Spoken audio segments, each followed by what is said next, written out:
Assalamualaikum warahmatullahi wabarakatuh. Selamat pagi, salam sejahtera untuk kita semua. Om Swastiastu, Namo Buddhaya. Salam kebajikan, salam tabipun ngalipuro. Ya pun. Salam dan bahagia Bapak Guru hebat. Bismillahirrahmanirrahim. Alhamdulillahirabbil alamin. Wa bihi nasta'in wa ala umuri dunya waddin wa ala alihi wa sahbihi ajmain, amma ba'du. Kepada Bapak Doni Darmawan, SPD SD MPD selaku KUPTD Satuan Pendidikan Dasar Negeri SD 5 Mataram Ilir yang saya hormati, kepada Bapak Ibu Guru SD Negeri 5 Mataram Ilir yang saya hormati. Alhamdulillahirabbil alamin. Puji syukur kehadirat Allah Subhanahu wa taala, pada kesempatan pagi hari ini kita dapat melaksanakan kegiatan diseminasi budaya positif. Shalawat serta salam semoga tercurahkan kepada junjungan kita Nabi besar Muhammad Shallallahu Alaihi Wasallam yang kita nantikan syafaatnya kelak di yaumul qiyamah. Amin Allahumma amin. Baik Bapak Ibu guru hebat sekalian, di sini saya akan menyampaikan susunan pada kegiatan hari ini, yaitu yang pertama pembukaan, yang kedua menyanyikan lagu Indonesia Raya, yang ketiga sambutan kepala sekolah, yang keempat pemaparan materi, dan yang kelima diskusi, yang terakhir yaitu penutup.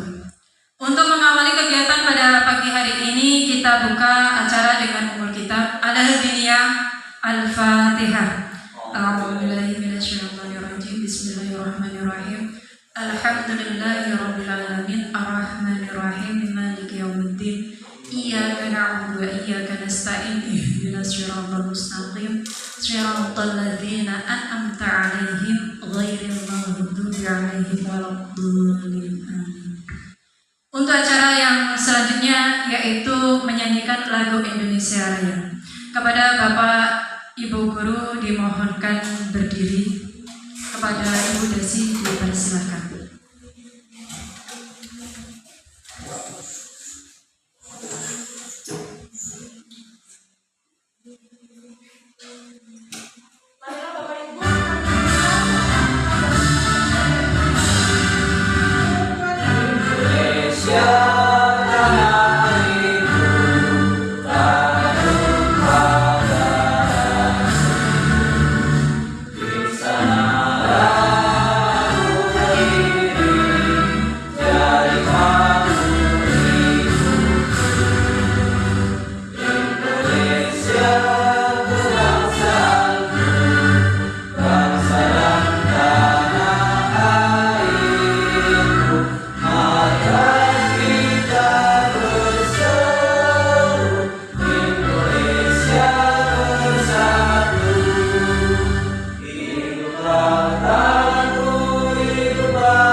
Bapak Ibu dimohon duduk kembali.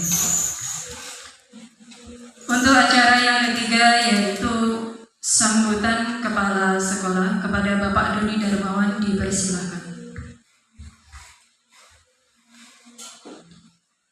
Assalamualaikum warahmatullahi wabarakatuh. Waalaikumsalam warahmatullahi wabarakatuh. Selamat pagi Bapak Ibu Guru. Salam untuk kita semua. Tabi'un. Ya Bun. Alhamdulillahirrahmanirrahim. Segala puji kita selalu sanjungkan kehadirat Allah Subhanahu wa Ta'ala yang telah memberikan kesehatan kepada kita semua, sehingga pada hari ini kita bisa berkumpul dalam keadaan sehat walafiat, tidak kekurangan suatu apapun. Dan tidak lupa Bapak Ibu, saya mengucapkan terima kasih kepada Bapak Ibu yang sudah hadir dalam ruangan ini. Semoga kita semua selalu diberikan limpahan dan hidayahnya oleh Allah Subhanahu wa Ta'ala. Amin Allahumma amin. Kedua kalinya sholat serta salam dan senantiasa kita sanjungkan kehadiran Nabi besar Muhammad Sallallahu Alaihi Wasallam yang selalu kita nantikan syafaat dan pertolongan beliau di yaumul qiyamah. Amin Allahumma amin. Semoga kita selalu dianggap sebagai umatnya dan selalu akan mendapatkan pertolongannya. Baik Bapak Ibu, mohon izin untuk berdiri di depan Bapak Ibu semua. Pada hari ini kita melaksanakan lagi kegiatan pengibasan atau dalam bahasa kerennya itu diseminasi yang akan disampaikan oleh pemateri kita Bu Khalifah SPDI sebagai rangkaian dari kegiatan guru penggerak angkatan 11 Kabupaten Lampung Tengah tahun 2024.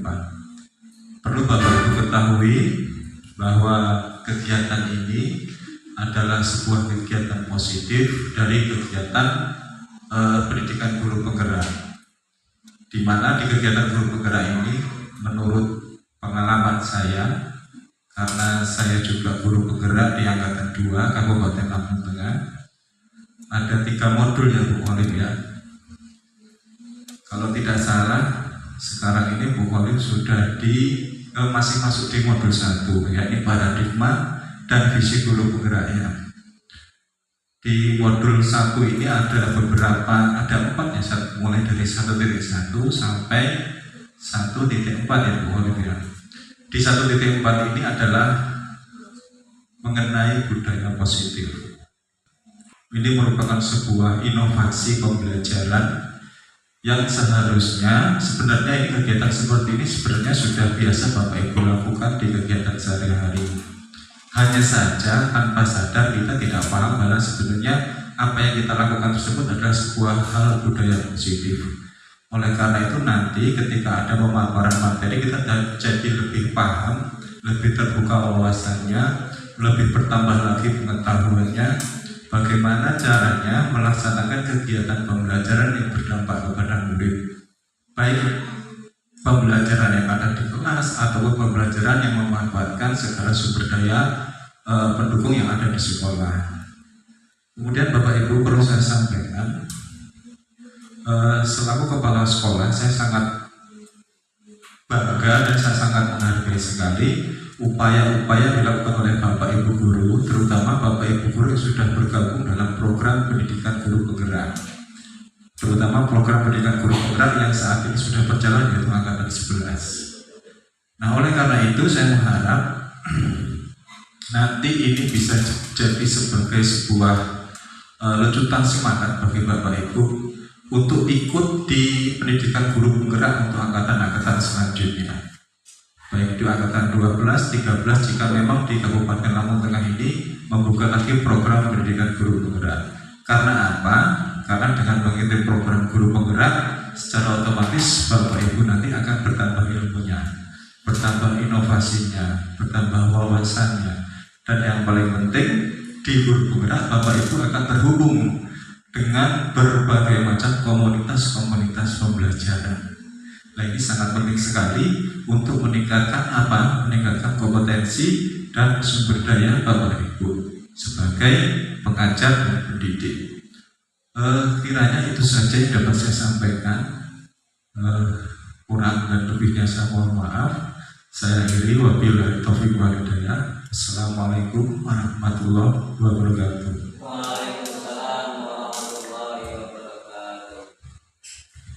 Terima kasih atas sambutannya Bapak Doli dan Iwan. Semoga apa yang beliau sampaikan bermanfaat untuk kita semua. Untuk acara selanjutnya yaitu pemaparan materi. Baik. Baik Bapak Ibu, ini di sini saya JKB angkatan 11 tahun 2024 akan memaparkan materi tentang budaya positif Bapak Ibu. Nah, sebelum kita mulai pemaparan materi budaya positif ini, biar Bapak Ibu tidak tegang, mari kita tebak gambar dulu ya Bapak Ibu ya. Ya, kita tebak gambar dulu. Coba di sini ada yang pertama ya Bapak Ibu, di sini ada seorang pemenang dan gambar hewan. Kira-kira apa ini? Kalimat apa yang Bapak Ibu? Iya, coba dilihat.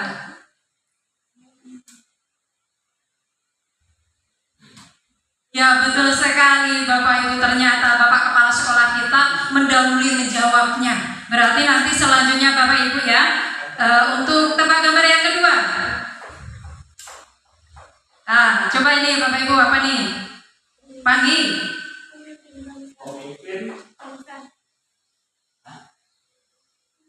Pemimpin bangsa. Iya, bagus sekali. Ternyata jawabannya Pak Andi. Coba. Iya, betul sekali Pak Andi. Keren Pak Andi. Selanjutnya untuk tebak gambar yang ketiga. Nah, ini dia.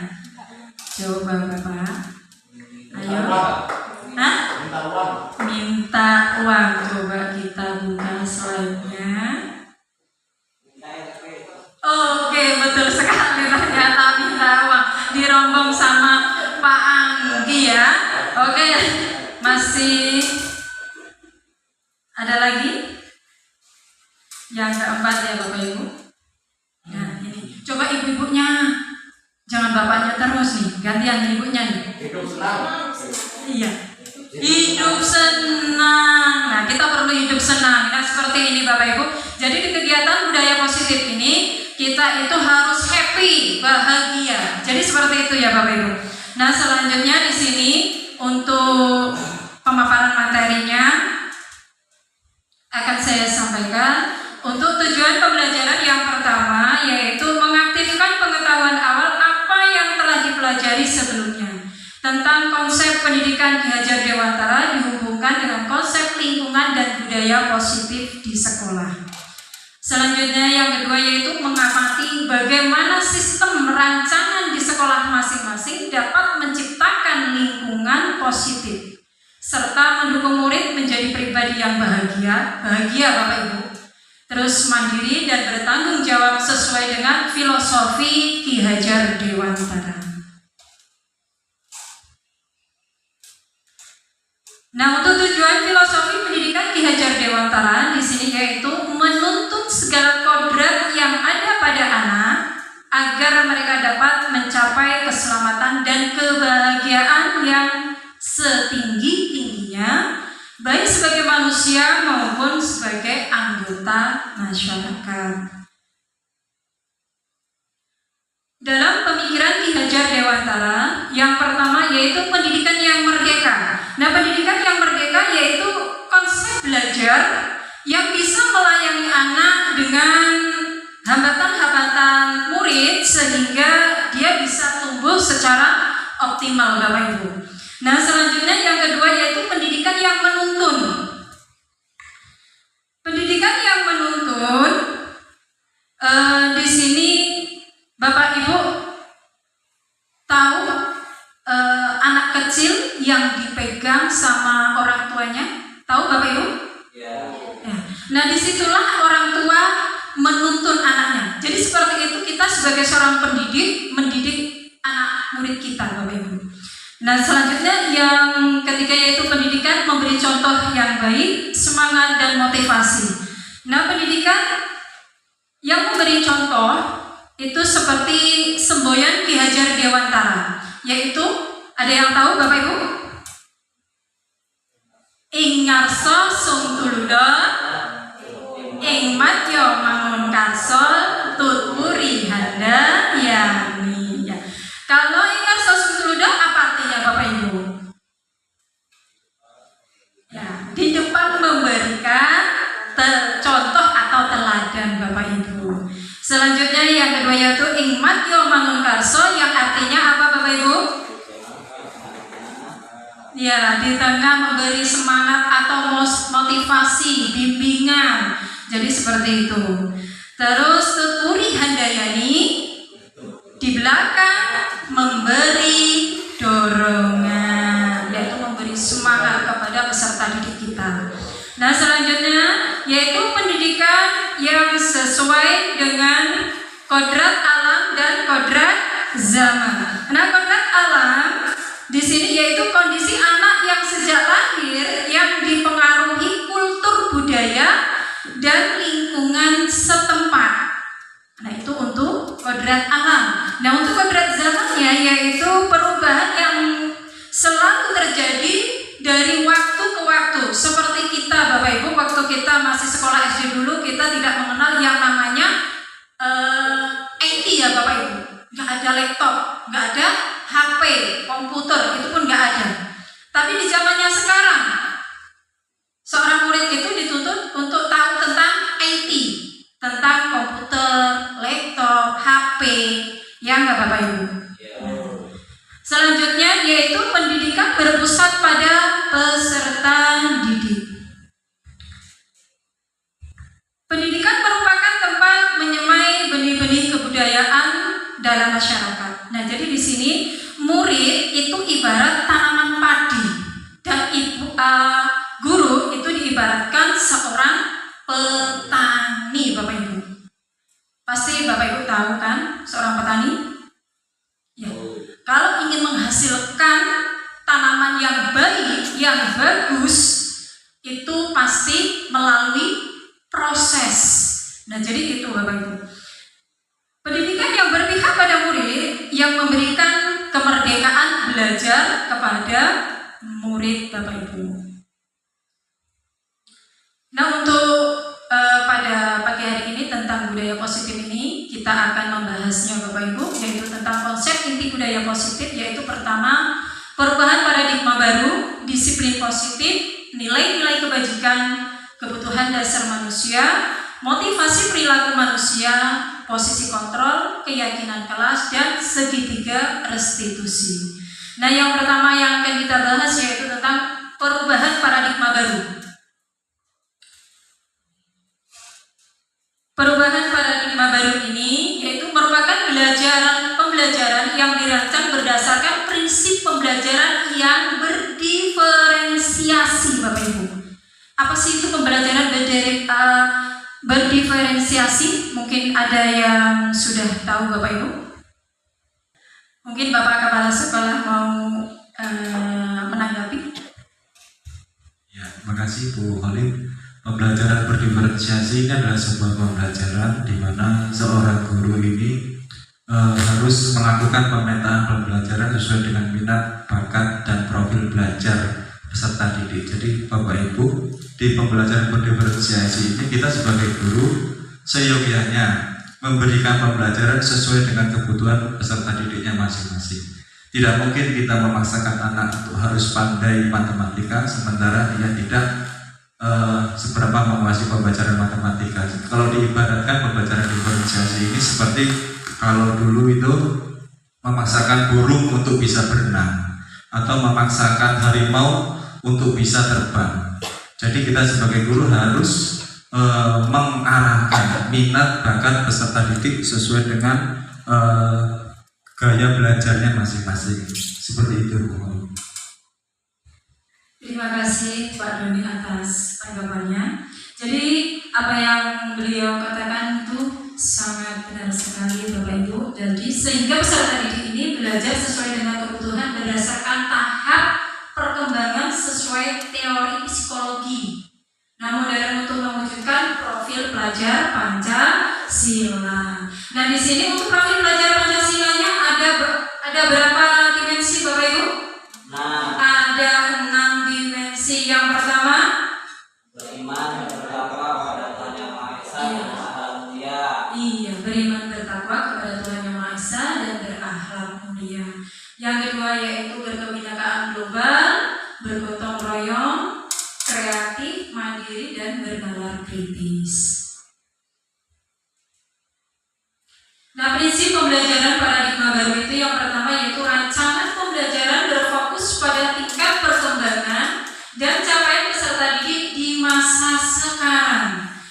Yang kedua yaitu perkembangan kompetensi dan karakteristik holistik peserta didik menjadi sasaran dalam proses pembelajaran. Yang ketiga yaitu rancangan pembelajaran disusun dapat menumbuhkan kapasitas untuk menjadi pembelajaran sepanjang hayat. Dan yang keempat yaitu pembelajaran kontekstual dan relevan. Yang terakhir yaitu masa depan berkelanjutan menjadi orientasi dalam pembelajaran. Nah ini tadi untuk prinsip pembelajaran paradigma baru.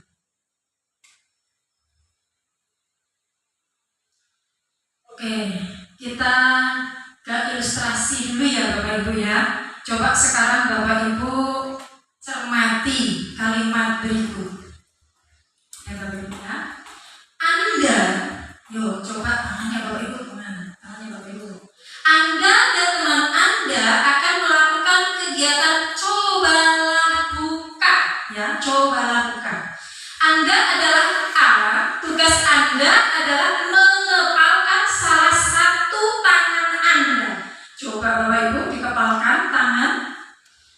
Coba Anda bayangkan bahwa Anda menyimpan sesuatu yang sangat berharga di dalam kepalan tangan Anda. Anda perlu menjaga benda tersebut sekuat tenaga Anda karena begitu pentingnya untuk kehidupan Anda. Ini ya, tugas B atau rekan Anda ini adalah mencoba dengan segala cara untuk membuka kepalan tangan Anda. Teman Anda B boleh membujuk, menghardik, mengintimidasi, memarahi, menggoda, bahkan menggelitik, bahkan menawari Anda uang agar Anda bersedia membuka kepalan tangan Anda. Nah di sini Bapak Ibu sudah untuk kalimatnya sudah paham. Baik, sekarang selanjutnya ini ada pertanyaannya Bapak Ibu. Yang pertama, apakah Anda atau B membuka kepalan tangan Anda? Mengapa alasan Anda atau B membuka kepalan tangan Anda? Ini jawaban pertanyaan yang pertama. Coba Bapak Ibu perhatikan. Pertanyaan yang kedua, apakah Anda atau B menutup kepalan tangan Anda? Mengapa? Apa alasan Anda atau B tetap menutup kepalan tangan Anda? Ya, coba Bapak Ibu. Terus yang terakhir, pertanyaan yang terakhir, dalam kegiatan ini sesungguhnya siapa yang memegang kendali atau kontrol untuk membuka atau menutup kepalan tangan Anda? Mungkin dari Bapak Ibu ada yang mau menjawab pertanyaan ini? Ayo. Apakah Anda atau B? Mungkin dari Pani? Masih dipikirkan. Oke, mungkin dari ibu-ibunya? Masih dipikirkan kayaknya dia. Oke, coba mungkin Pak Makmur mau menjawab. Langsung tekan Bapak Ibu. Yang pertanyaan nomor 1, apakah Anda atau B membuka kepalan tangan Anda? Mengapa? Apa alasan Anda atau B membuka kepalan tangan Anda? Yang kedua, apakah Anda atau B menutup kepalan tangan Anda? Mengapa? Apa alasan Anda atau B tetap menutup kepalan tangan Anda? Kalau saya amati dari kedua pertanyaan itu memiliki kemiripan atau persamaan dari pertanyaannya. Yang pertama, jadi kita itu memegang sesuatu yang kita anggap sangat-sangat berharga. Nah ini kalau kita mau membuka tangan itu berarti kita akan memberikan, dan kalau kita tetap menutup tangan itu ya kita akan tetap mempertahankan apa yang menjadi milik kita. Kemudian yang ketiga adalah kegiatan ini sesungguhnya siapa yang memegang kendali atau kontrol untuk membuka atau menutup kepalan tangan. Ini kalau menurut saya pribadi, kalau saya megang sesuatu dan sesuatu itu saya anggap sangat berharga, walaupun ada seseorang yang akan membukanya untuk mengambil apa yang menjadi hak milik saya, ini saya akan berusaha mempertahankan sekuat saya. Kenapa? Karena saya anggap yang saya pegang ini adalah sesuatu yang sangat berharga untuk saya. Kemudian kendali atau kontrol membuka atau untuk perantangan, ya ini kalau menurut saya sendiri. Jadi yang mengontrol diri sendiri ya? Ya menurut saya ya, karena apabila saya memiliki sesuatu yang saya anggap sangat berharga dan ini akan saya berikan atau saya bagikan, itu kan keinginan saya. Jadi di mana saat saya akan membuka tangan saya dan kapan saya akan tetap mempertahankan keinginan saya, ini merupakan kontrol dalam diri saya sendiri. Jadi tidak ada yang bisa membuka selain diri saya sendiri atau selain keinginan saya sendiri. Itu menurut saya jawaban dari ketiganya. Terima kasih. Terima kasih Pak Makmur atas jawabannya. Jadi dari pertanyaan nomor 1 dan 2 itu sebenarnya sama Bapak Ibu jawabannya.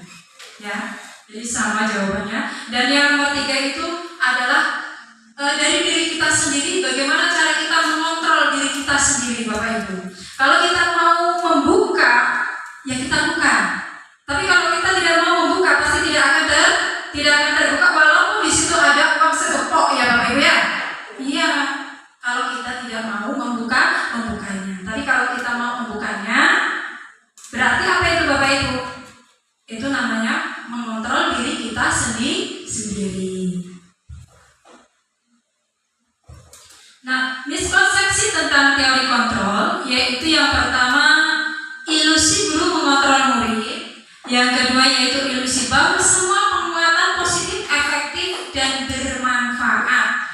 Selanjutnya yang ketiga ilusi bahwa kritik dan membuat orang merasa bersalah dapat menguatkan karakter.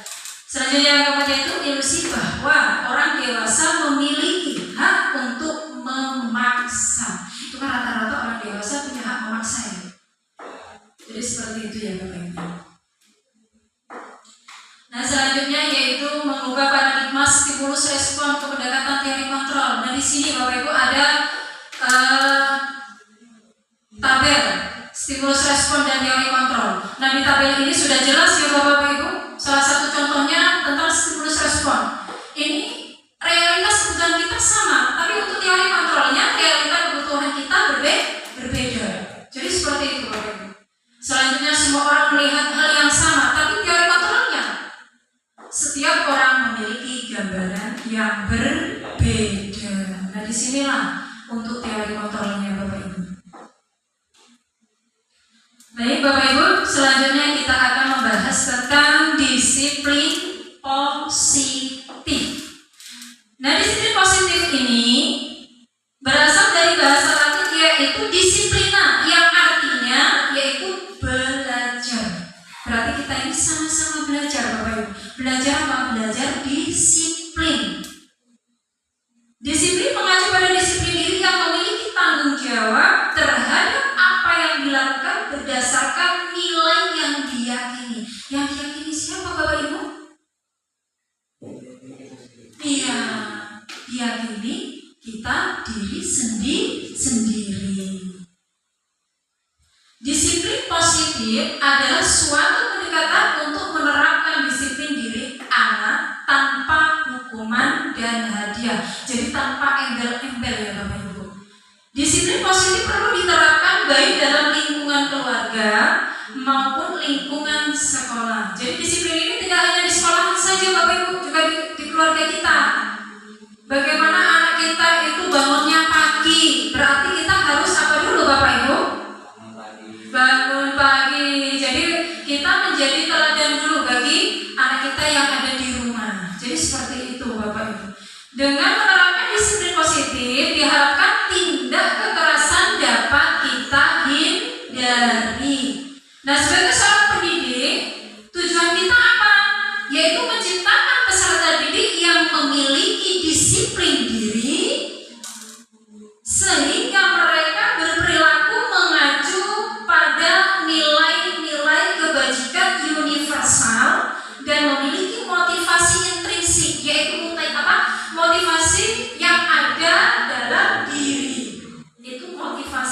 prinsip dalam perubahan perilaku ke arah yang lebih baik. Apa sih itu budaya positif di sekolah Bapak Ibu? Ya, nilai-nilai keyakinan, ada kebiasaan-kebiasaan di sekolah yang berpihak kepada siapa? Kepada murid. Agar apa? Murid dapat berkembang menjadi apa Bapak Ibu? Iya, pribadi yang lebih kritis, penuh hormat dan bertanggung jawab. Nah, untuk nilai-nilai kebajikan ini yaitu sifat-sifat positif manusia yang merupakan tujuan mulia yang ingin dicapai setiap individu. Jadi kita sebagai manusia ingin hidup mulia ya Bapak Ibu ya. Itulah tujuan kita, ya nggak Bapak Ibu? Ya. Untuk nilai-nilai kebajikan ini yang disepakati bersama terlepas dari suku, bangsa, agama, bahasa maupun latar belakang. Nah di sini ada contoh nilai kebajikannya, yaitu dari institusi atau organisasi. Yang pertama yaitu profil pelajar Pancasila Bapak Ibu, yang sudah kita bahas di awal ya tadi Bapak Ibu. Untuk profil pelajar Pancasila ada berapa tadi Bapak Ibu? Ada 6 dimensi. Terus selanjutnya di sini ada PIP, yaitu ada toleransi, rasa hormat, integritas, dan keterampilan hidup. Nah untuk keterampilan hidup ini ada dapat dipercaya, lurus hati, sampai memberikan yang terbaik dari diri Bapak Ibu. Selanjutnya yaitu tentang kebutuhan dasar manusia. Nah, untuk kebutuhan dasar manusia ini adalah segala sesuatu yang kita lakukan untuk mendapatkan apa yang kita inginkan. Pasti Bapak Ibu punya keinginan, ya nggak Bapak Ibu? Ya. Pasti. Nah, seluruh tindakan yang kita lakukan memiliki tujuan. Nah, tujuan hidup kita itu apa Bapak Ibu?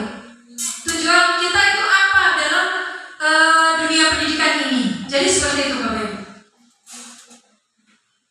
Usaha terbaik yang kita lakukan adalah dalam rangka agar kebutuhan dasar kita terpenuhi dengan baik. Selanjutnya yaitu ada 5 kebutuhan dasar manusia, yaitu yang pertama bertahan hidup, yaitu survival. Yang kedua itu merasa diterima dan kasih sayang, yaitu love and belonging. Selanjutnya yang ketiga kebebasan, freedom. Selanjutnya kesenangan, fun, bahagia. Dan yang terakhir yaitu penguasaan, yaitu power Bapak Ibu. Nah, 5 kebutuhan dasar manusia itu yang pertama kebutuhan bertahan hidup. Nah, kebutuhan yang bersifat fisiologis untuk bertahan hidup yaitu misalnya apa Bapak Ibu? Kesehatan, rumah, pakaian. Itu pasti ya Bapak Ibu ya. Makan apa lagi ya Bapak Ibu ya? Kalau pakaian mungkin yang ibu-ibu ini terutama ya, ini sangat ya fashionable. Jadi seperti itu. Selanjutnya yang kedua yaitu kasih sayang dan rasa diterima, yaitu meliputi kebutuhan akan hubungan dan koneksi sosial, dan kebutuhan untuk memberi dan menerima kasih sayang, dan kebutuhan untuk merasa menjadi bagian dari suatu kelompok, misalnya rasa diterima, diperdulikan, berbagi apa yang kita punya ya Bapak Ibu ya. Contohnya berbagi makanan tadi di awal, kita punya makanan, kita berbagi. Terus bekerja sama dalam apa? Kalau kita di dalam dunia pendidikan ini, yaitu bekerja sama dalam mencerdaskan anak bangsa. Nah dari ini, kebutuhan ini ada 3 kebutuhan berikutnya. Nah kebutuhan berikutnya apa? Penguasaan. Terus ada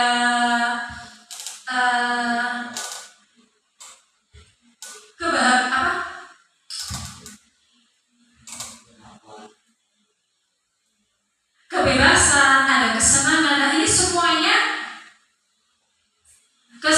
itu adalah kebutuhan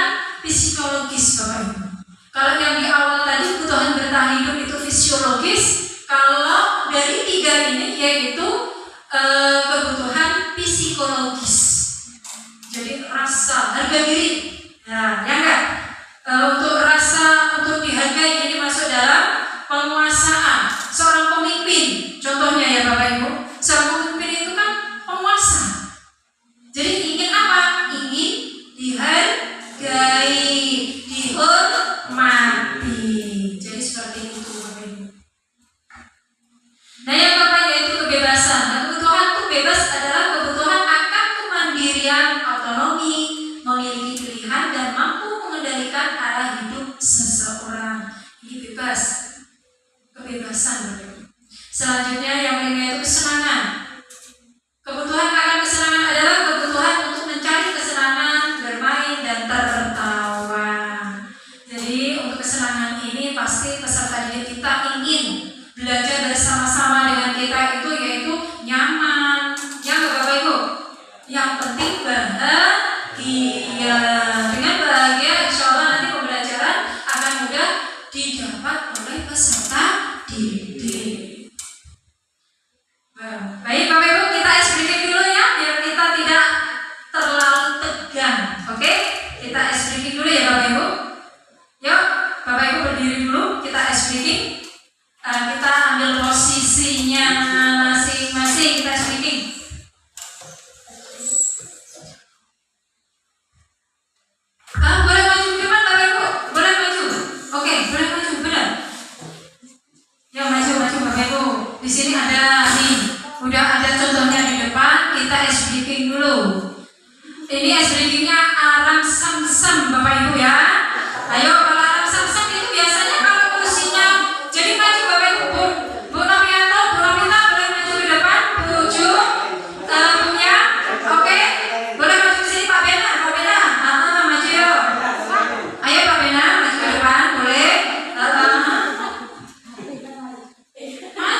saya lanjutkan untuk materi selanjutnya, yaitu tentang motivasi perilaku manusia.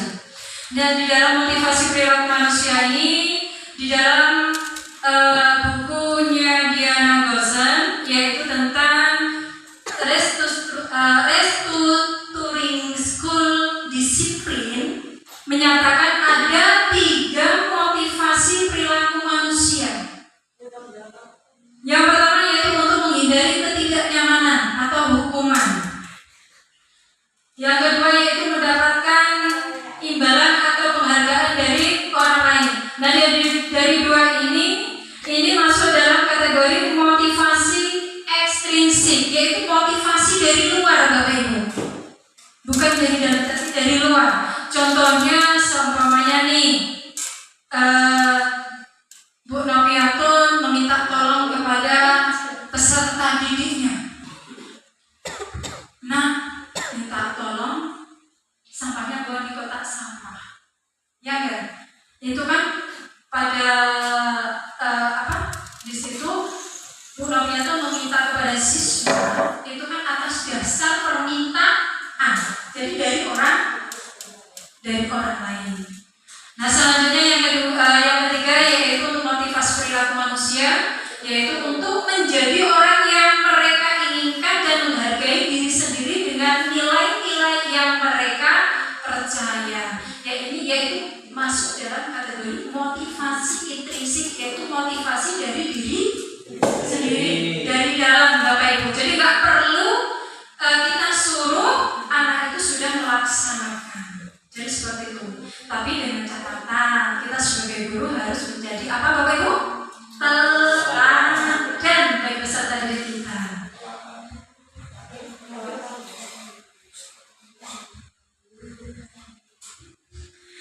Nah, selanjutnya yaitu perbedaan antara hukuman, konsekuensi, dan restitusi. Nah, untuk hukuman yaitu tidak terencana, tiba-tiba. Murid tidak tahu apa-apa yang terjadi. Contohnya Bapak Ibu, berangkat sekolah telat, tahu-tahu dikasih hukuman. Karena kamu telat, kamu harus berjemur, ya enggak? Ya. Hormat bendera. Jadi kan anak bingung, ya enggak Bapak Ibu? Jadi secara tiba-tiba anak itu tidak tahu. Nah, bersifat satu arah berupa hukuman fisik atau psikis. Ini adalah hukuman. Kalau konsekuensi yaitu terencana, yaitu sudah disepakati sesuai peraturan sekolah. Nah, murid tetap dibuat tidak nyaman, tetap tidak dibuat nyaman. Kenapa? Karena ini ada kesepakatan. Jadi seperti itu Bapak Ibu. Nah, sifat guru selalu memonitor murid. Ini adalah konsekuensi. Nah, yang terakhir yaitu restitusi, yaitu proses menciptakan kondisi bagi murid untuk memperbaiki kesalahan. Jadi kita tanyakan dulu Bapak Ibu, kenapa kok berangkatnya telat? Jadi seperti itu Bapak Ibu. Proses kolaboratif yang mengajarkan murid untuk mencari solusi sendiri. Jadi kita cari tahu dulu solusi anak ini, kenapa kok anak ini telat, kan gitu Bapak Ibu.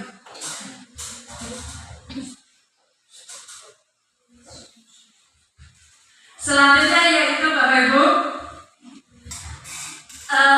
posisi kontrol, yaitu ada 5. Yang pertama yaitu penghukum. Kalau penghukum ini Bapak Ibu, nada suaranya tinggi. Hei kamu! Nah, jadi seperti itu contohnya Bapak Ibu. Menghardik Bapak Ibu. Nah, seperti Bu Noviatun sama Bu Novita. Hei! Nah, jadi seperti itu. Sering seperti itu Bu Noviatun sama Bu Novita Bapak Ibu. Selanjutnya yaitu pemantau. Nah, pemantau ini nada suaranya datar, bahasa tubuhnya formal. Selanjutnya teman. Posisi kontrol sebagai teman itu ramah, akrab. Biasanya aku anak pada lembab ya Bapak Ibu ya. Peserta didik itu pasti kalau kita anggap sebagai teman kita, itu rata-ratanya adalah Ibu gimana kabarnya. Jadi seperti itu Bu. Ya. Itu adalah posisi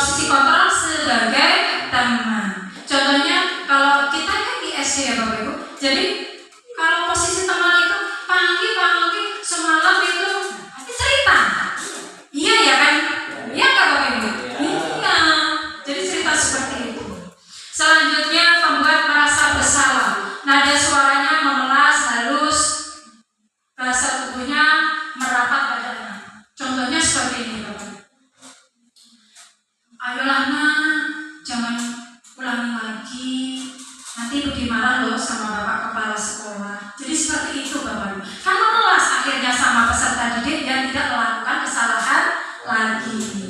Nah ini posisi yang kelima Bapak Ibu, yaitu posisi manajer. Nah di posisi manajer ini adalah yang harus kita terapkan sebagai guru Bapak Ibu, yaitu nada suaranya tulus, terus bahasa tubuhnya tidak kaku, mendekat kepada siapa? Ke peserta didik.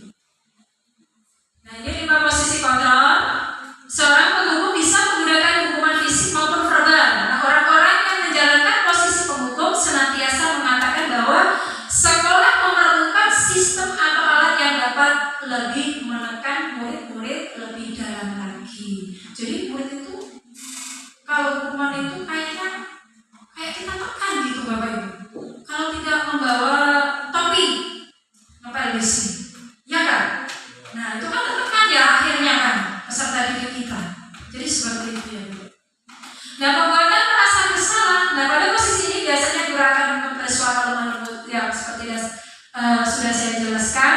Terus teman guru pada posisi ini tidak akan menyakiti murid. Ya kira-kira apa mungkin seorang teman akan menyakiti, kan seperti itu ya Bapak Ibu ya. Namun akan tetap berupaya mengontrol murid melalui pendekatan. Nah untuk memantau yaitu berarti apa? Mengawasi. Pada saat kita mengawasi, kita bertanggung jawab atas perilaku orang-orang yang kita awasi. Nah selanjutnya yaitu manajer. Posisi di mana yang guru berbuat sesuatu dengan murid, mempersilahkan murid, mempertanggungjawabkan perilakunya, mendukung murid agar dapat menemukan solusi atas masalahnya sendiri. Jadi kalau untuk manajer ini, kalau kita sebagai guru itu kita mencari dulu apa sih masalah yang dihadapi oleh murid kita, kan begitu ya Bapak. Jadi murid ini datang terlambat, jangan langsung kita menghadim atau menghukum. Akan tetapi kita tanyakan dulu apa sih permasalahannya anak ini datang terlambat. Jadi seperti itu ya Bapak Ibu ya. Nah inilah posisi kita yang diharapkan untuk menjadi posisi kontrol yang kelima, yaitu manajer Bapak Ibu. Nah ini ada contoh penerapan 5 posisi kontrol. Nah di sini ada studi kasus siswa tidak memakai atribut lengkap saat upacara hormat pada bendera selama 1 jam. Ini berarti apa Bapak Ibu? Hukum. Ya, penghukum atau hukuman. Selanjutnya, berapa kali ibu bapak harus memberitahu kamu selalu saja mengecewakan ibu atau bapak. Ini berarti apa? Iya, membuat merasa bersalah. Akhirnya anak itu kan kayak merasa bersalah gitu ya Bapak Ibu. Selanjutnya, ayo dong ikuti aturan sekolah. Tolong bantu ibu bapak ya sekali ini. Ya sudah, tidak apa-apa. Lain kali jangan sampai buat seperti ini lagi ya. Ini berarti posisi apa Bapak Ibu? Iya, sebagai teman. Selanjutnya, kamu sudah melanggar peraturan sekolah. Kamu tahu konsekuensinya? Setelah upacara kamu beli atribut di koperasi dan jangan diulangi lagi. Ini masuk dalam apa Bapak Ibu? Pemantau. Nah yang terakhir ini Bapak Ibu, apa kamu tahu kesalahan apa yang kamu lakukan? Ini kan bahasanya halus ya Bapak Ibu ya. Nah kira-kira bagaimana cara kamu memperbaiki kesalahan kamu? Jadi bagaimana ini Bapak Ibu kalau siswa itu tidak melengkapi atributnya? Kalau kita posisi ini sebagai manajer Bapak Ibu, apa Bapak Ibu? Mungkin dari pagi.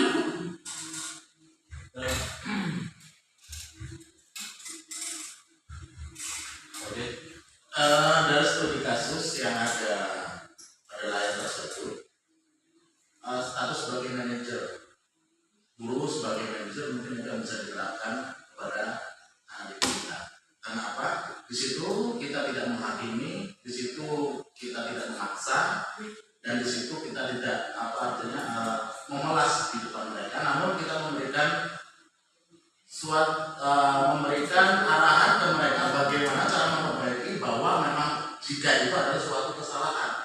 Jadi mereka merubah diri mereka, memperbaiki kesalahan mereka dengan cara mereka sendiri. Namun tidak lepas dari kontrol kita sebagai Oke, terima kasih Pak Anggi atas tanggapannya. Betul sekali Pak Anggi ya. Untuk posisi manajer ini, yaitu kita mencari dulu apa sih kesalahan murid itu, ya Bapak Ibu ya. Masalahnya apa? Terus kira-kira bagaimana cara memperbaikinya? Jadi seperti itu ya Bapak Ibu. Nah, dalam studi kasus yang dihadapi guru di sekolah, maka posisi kontrol yang sesuai di sini adalah sebagai guru adalah apa Bapak Ibu? Manajer. Baik Bapak Ibu, mari kita terapkan ya, kita belajar bersama-sama untuk melakukan posisi kontrol yang kelima, yaitu sebagai manajer Bapak Ibu. Yuk, sekarang di sini ada pertanyaan, coba jawab dengan cepat. Posisi apa ini Bapak Ibu ya? Posisi kontrol apakah aku? Saya kecewa sekali dengan kamu. Saya kecewa sekali dengan kamu. Saya kecewa. Saya kecewa.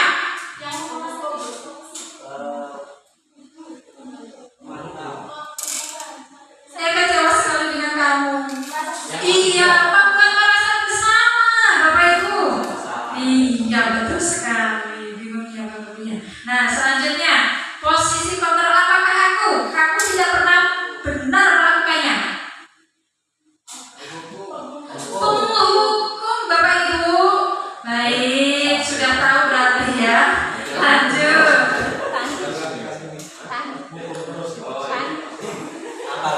Posisi kontrol apakah aku? Apa rencana kamu untuk menyelesaikan ini? Manajer. Selanjutnya. Posisi kontrol apakah aku? Ayolah, lakukan demi Bapak Ibu. Sebagai teman. Iya, sebagai teman. Berarti sudah paham ya Bapak Ibu tentang 5 posisi kontrol. Oke, selanjutnya di sini masih ada pertanyaan satu lagi ya Bapak Ibu ya. Posisi kontrol apakah aku? Kamu tidak pernah mendapatkan nilai jika tidak mengerjakan tugas. Iya, penghukum Bapak Ibu. Masya Allah. Jangan ya Bapak Ibu, yuk kita rubah dalam mendidik kita, kepada peserta didik kita untuk menjadi manajernya anak-anak. Selanjutnya tentang keyakinan kelas. Apa sih itu keyakinan kelas Bapak Ibu? Mungkin dari Bapak Ibu ada yang tahu tentang keyakinan kelas?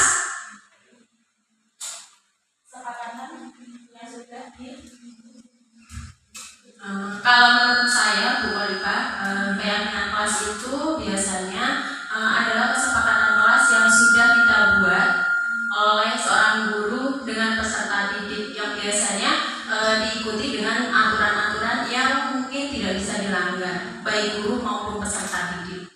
Seperti itu. Oke, terima kasih Bu Noviato untuk tanggapannya. Jadi untuk keyakinan kelas ini ada di dalam kesepakatan kelas kita yang Bapak Ibu yang mungkin sudah dari kelas 1 sampai kelas 6 ini mungkin sudah menjalankan tentang kesepakatan kelas atau keyakinan kelas. Nah, keyakinan kelas adalah prinsip atau nilai yang dipegang oleh suatu kelompok atau komunitas dalam konteks pendidikan. Nah, ini mencakup komitmen untuk saling menghormati, bekerja sama, bertanggung jawab, berusaha semaksimal mungkin, dan mendukung pembelajaran yang aktif. Nah, keyakinan ini menciptakan lingkungan yang positif dan kondusif untuk pertumbuhan bersama. Nah, untuk langkah-langkah untuk merumuskan keyakinan kelas, yaitu yang pertama meminta siswa untuk menulis keyakinannya. Mungkin dari Bapak Ibu sudah tahu ya Bapak Ibu apa sih keyakinan kelasnya itu?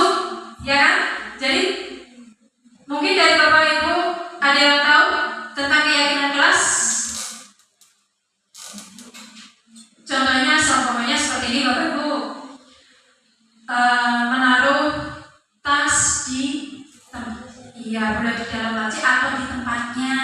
Jadi seperti itu ya Bapak Ibu ya. Itu adalah salah satu contoh. Terus saling menyayangi, saling menghormati, itu masuk dalam keyakinan kelas Bapak Ibu. Yang kedua yaitu membahas keyakinan yang telah ditulis. Jadi ada langkah-langkahnya Bapak Ibu. Yang ketiga memilih keyakinan kelas, dan yang keempat membahas nilai kebajikan yang ada pada keyakinan kelas. Yang kelima mengubah keyakinan kelas menjadi kalimat positif. Jadi semuanya kalau sudah kita jadikan satu, nah kita pilih, kita jadikan satu, kemudian kita ubah menjadi kalimat positif. Terus yang terakhir yaitu menyepakati keyakinan kelas yang sudah ditulis bersama-sama. Itulah langkah-langkah untuk keyakinan kelas. Nah selanjutnya yaitu tentang segitiga restitusi. Apa sih itu segitiga restitusi? Nah, mari kita bahas bersama Bapak Ibu.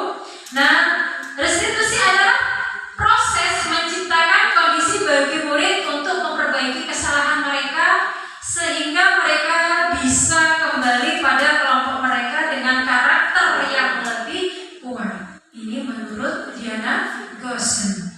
Nah, selanjutnya restitusi bukan untuk menebus kesalahan Bapak Ibu, namun untuk belajar dari kesalahan, memperbaiki hubungan serta sebuah tawaran dan bukan paksaan. Nah, restitusi membantu murid menjadi lebih memiliki tujuan, disiplin positif, dan memulihkan dirinya setelah berbuat kesalahan. Nah, segitiga restitusi ini adalah suatu proses dalam yang dijalankan oleh guru agar dapat menghasilkan murid yang mandiri dan bertanggung jawab. Ini adalah segitiga restitusi. Nah, untuk segitiga restitusi ini ada tahapannya Bapak Ibu. Nah, untuk tahapan segitiga restitusi ini ada 3 tahapan. Yang pertama apa? Yaitu menstabilkan identitas. Nah, untuk menstabilkan identitas ini, itu salah satunya untuk contohnya yaitu ada pertanyaannya, setiap orang pasti punya masalah. Jadi seperti itu. Ini namanya menstabilkan. Ada murid kita yang mempunyai masalah. Contohnya dia tidak piket atau tidak mengerjakan tugas. Kita tanya dulu, cara tanyanya bagaimana? Ya kita stabilkan dulu. Kenapa? Silakan dulu. Tadi habis apa? Jadi sebelum kita ke pembahasannya, ke pokoknya itu tadi permasalahannya, kita stabilkan dulu anak itu. Jadi seperti itu Bapak. Yang kedua yaitu validasi tindakan yang salah. Contohnya untuk validasi tindakan yang salah ini yaitu kamu tentu punya alasan mengapa melakukan itu. Jadi seperti itu Bapak. Dan yang ketiga yaitu menanyakan keyakinannya.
tentang restitusi segitiga restitusi ya Bapak Ibu.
Oke, Bapak Ibu, ternyata terkendala koneksi Bapak Ibu. Jadi sudah paham ya Bapak Ibu untuk tentang contoh kasus segitiga restitusi ini?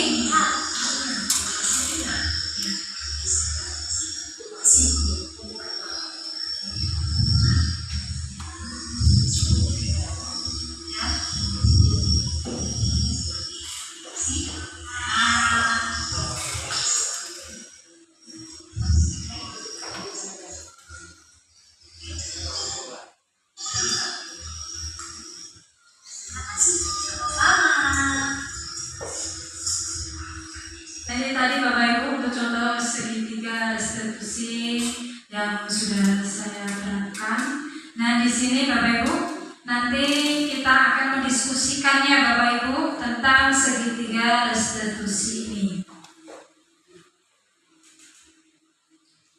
Oke, sebelum kita diskusi Bapak Ibu kita coba gambar dulu ya Bapak Ibu biar tambah semangat.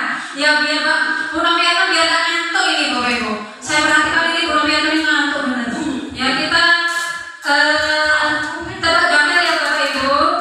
Di sini gambar apa Bapak Ibu?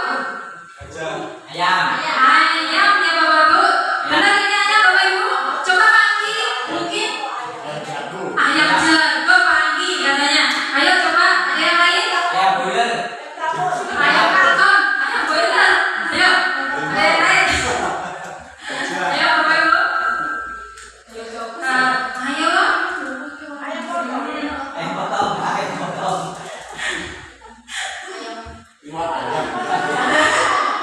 Ada yang lumba-lumba. Ayo coba kita lihat, kita perhatikan ya Bapak Ibu, kita perhatikan sesama Bapak Ibu.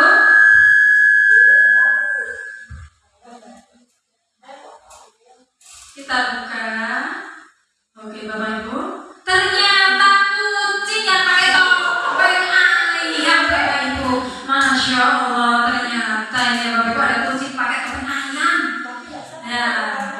Oh iya, betul sekali Bu Jumi ya. Ya lanjut, tebak gambar berikutnya ini Bapak Ibu. Ayo coba dilihat. Spesies baru. Nah, gambar selanjutnya ini Bapak Ibu, coba ditebak Bapak Ibu. Di belakangnya ada pantai Bapak Ibu. Ayo, di belakangnya ada pantai, ada pasir. Di situ kepalanya apa Bapak Ibu? Domba. Itu ada laut ikan pasir. Iwo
sosial media.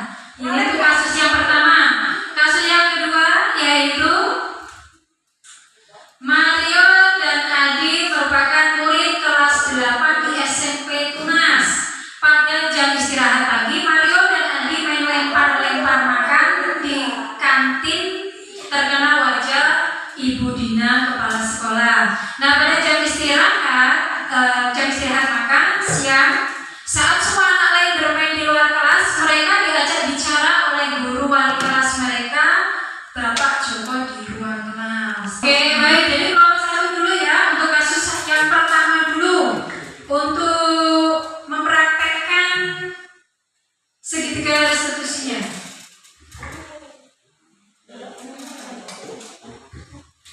Ini Bapak Ibu. Assalamualaikum. Oke, waalaikumsalam. Selamat pagi Bu. Selamat pagi Hakam. Silakan duduk. Kakak tahu nggak apa hari ini Ibu panggil? Tahu Ibu, mungkin berkaitan dengan tugas. Benar sekali Hakam.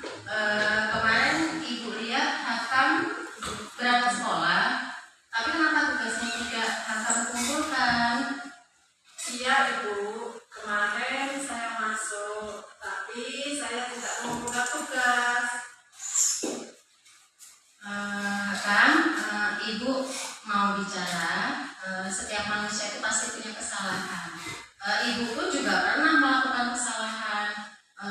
Ibu pengen tanya, apa alasan Hakam tidak mengumpulkan tugas kemarin? Maaf Bu, kemarin saya capek dan ngantuk karena semalam saya tidak tidur sampai jam 11 karena saya lihat TikTok, sehingga pekerjaan yang Ibu berikan saya lupa mengerjakannya. Baiklah, Masya Allah, Hakam. Berarti Hakam sudah lupa atau tidak ingat dengan keyakinan kelas yang sudah kita sepakati? Ingat Bu. Kalau Hakam masih ingat, kira-kira apa yang Hakam lakukan itu sudah melanggar kesepakatan kelas atau tidak? Belum Bu. Coba Ibu pengen tanya sama Hakam, kira-kira yang sudah Hakam langgar kemarin itu sudah tidak mengerjakan tugas, itu kesepakatan kelas apa yang sudah Hakam langgar? Saya harus selalu bertanggung jawab Bu. Baiklah, kalau sudah Hakam menyadari seperti itu, Ibu pengen tanya, kira-kira solusi apa yang Hakam akan lakukan untuk menyelesaikan masalah ini? Punya Bu, saya punya solusi. Yang pertama, saya minta maaf karena tidak mengerjakan tugas.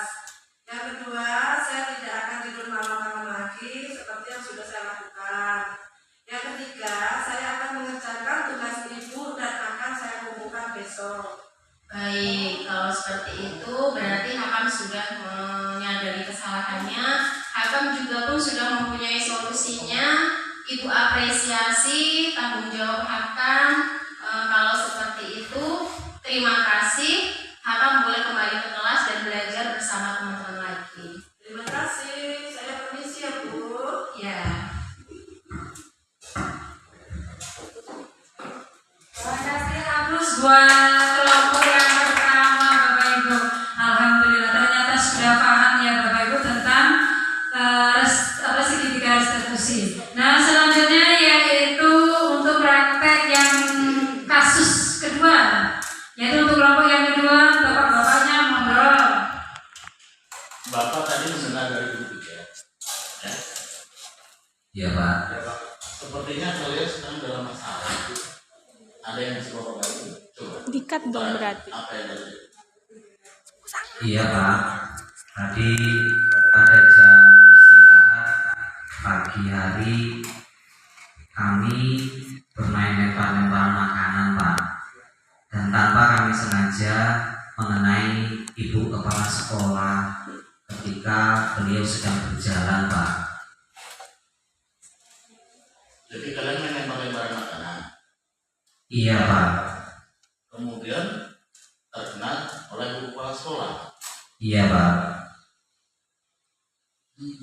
Adik, ada yang kamu tambahan informasinya? Apakah benar yang dikatakan Mario?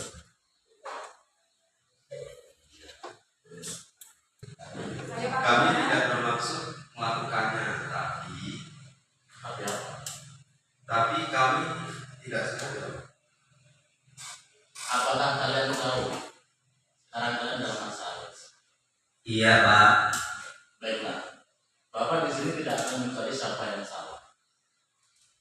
Tapi Bapak di sini akan bersama-sama mencari solusi dari permasalahan tersebut. Iya Pak. Bapak bisa lihat kalian merasa senang saat melakukannya. Benar seperti itu? Iya Pak. Sekarang mari kita bicara tentang keyakinan kelas dan keyakinan sekolah kita. Apa yang kita percaya dan yang mana yang kalian belum tunjukkan. Kita harus bersikap baik Pak, satu sama yang lainnya. Lalu Menghormati orang lain dan menghormati diri sendiri. Nah, kalian berdua ingat dengan baik keyakinan kelas kita. Kita kembali pada ketika kalian menyampaikan barang tadi mengenai ibu kepala sekolah. Apakah ketika kalian melakukan itu, kalian menghormati orang lain? tidak Pak. Tapi kalian mendapatkan rasa senang kan? Iya. Menurut Bapak ada cara untuk mendapatkan rasa senang tanpa merugikan orang lain. Bagaimana menurut kalian? Iya Pak. Nah, sekarang mari kita selalu mengindahkan keyakinan kelas kita. Besok kita ke kantin dan kalian bisa berperilaku di kantin. Kalian siap? Siap Pak. Jadi silakan kembali ke kelas. Terima kasih Pak.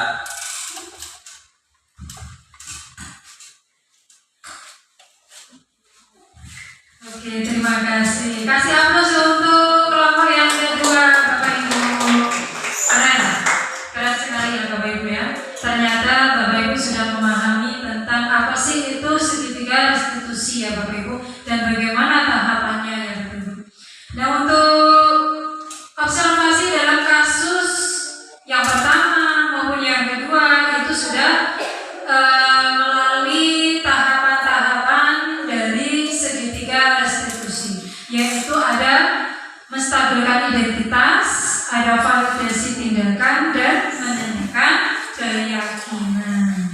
Nah, dari rangkaian awal sampai akhir pemaparan materi ini, mungkin dari Bapak Ibu ada yang mau bertanya? Oh ya, Bu Nabiatun. Saya ingin menanyakan, apakah setiap permasalahan yang kita temui di sekolah ataupun di kelas itu penyelesaiannya harus menggunakan segitiga restitusi seperti itu? Mohon penjelasannya Bu. Oke, terima kasih Bu Noviatun atas pertanyaannya. Jadi, apakah setiap permasalahan itu harus diselesaikan dengan menggunakan segitiga restitusi? Apakah ada cara yang lain gitu ya teman-teman ya Bu Noviatun? Mungkin dari Bapak Ibu ada yang mau menanggapi? Mungkin dari Bapak Kepala Sekolah yang mau menanggapi? Ya, terima kasih Bu Habibah. Bapak Ibu, setiap kelas dan setiap guru pasti punya permasalahan, dan tidak semua permasalahan itu bersifat berat atau pelanggaran tersebut bersifat pelanggaran berat. Kalau memang pelanggarannya ringan, kita bisa menyelesaikannya secara tidak memerlukan sebuah pemahaman kepada peserta didik, ya kita bisa menyelesaikannya ya seperti biasa Bapak Ibu. Tidak perlu harus melakukan kegiatan segitiga restitusi. Tapi jika memang kesalahan tersebut adalah sebuah kesalahan yang menurut kita terjadi berulang-ulang, selalu terjadi setiap hari, setiap minggu, ataupun setiap waktu, dan itu saja siswa yang melaksanakannya atau siswa yang melanggar, makanya perlu kita melakukan restitusi. Tapi hanya Tapi misalnya jika hanya 1-2 kali kesalahan, mungkin kita masih bisa menganggap wajar karena setiap orang pasti punya kesalahan. Tapi kalau itu terus yang melakukan kesalahan, anak itu terus yang melakukan kesalahan, ya tentunya kita perlu melakukan restitusi karena anak itu kan sifatnya belajar dari kesalahan dan hingga akhirnya nantinya mereka menyadari karena melalui segitiga restitusi tadi ada nilai-nilai keyakinan yang memang harus kita berikan kepada anak peserta didik kita bahwasanya tindakan yang dilakukan itu adalah sebuah kesalahan dan mereka menyadarinya. Kiranya seperti itu tambahan boleh. Oke, terima kasih Bapak Doni Darmawan. Jadi untuk segitiga restitusi, kalau kita ada permasalahan dengan siswa itu tersebut, ya kita sekali, 2 kali sampai 3 kali. Kalau permasalahan itu berlanjut, kita bisa memanggil orang tua ya Bapak Ibu. Jadi kita selesaikan bersama-sama. Jadi sebelum kita tutup ya Bapak Ibu, kita refleksi dulu. Apa sih yang sudah Bapak Ibu dapatkan dalam pemaparan materi pada pagi hari ini? Mungkin dari salah satu Bapak Ibu ada yang mau merefleksikan.